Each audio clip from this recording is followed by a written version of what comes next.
बिस्मिल्लाहिर्रहमानिर्रहीम। मैं कॉलेज और अपनी रिहाइश के दरमियान जिस रास्ते से गुजरता था उस रास्ते में एक औरत की दुकान थी जिससे मैं 18 पीनस में काकाओ का एक डब्बा खरीदता था। एक दिन देखा कि उसने उसी काकाओ का एक और डब्बा रख रखा है जिस पर कीमत 20 पेनस लिखी हुई है। मुझे हैरत हुई और उससे पूछा, क्या दोनों डब्बों की नौयत यानी क्वालिटी में कोई फर्क है? उसने कहा, नहीं, दोनों की क्वालिटी यकसा है।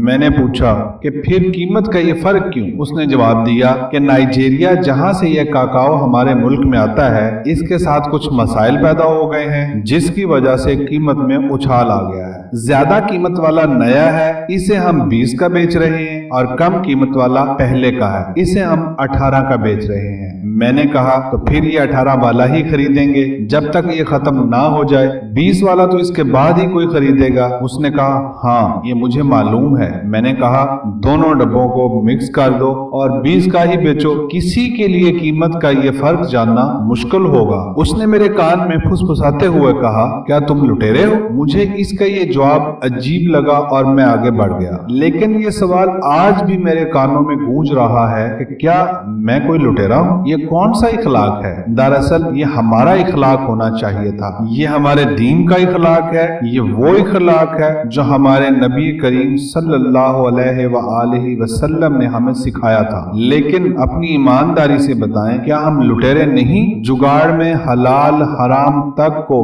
एक ही गाड़ी से रौंदते चले जाते हैं। नाजरीन, अगर आपको हमारी ये वीडियो पसंद आई हो तो प्लीज़ हमारे चैनल को सब्सक्राइब करें और बेल आइकॉन को प्रेस कर दें ताकि हमारी हर आने वाली वीडियो का नोटिफिकेशन आप तक पहुंचे।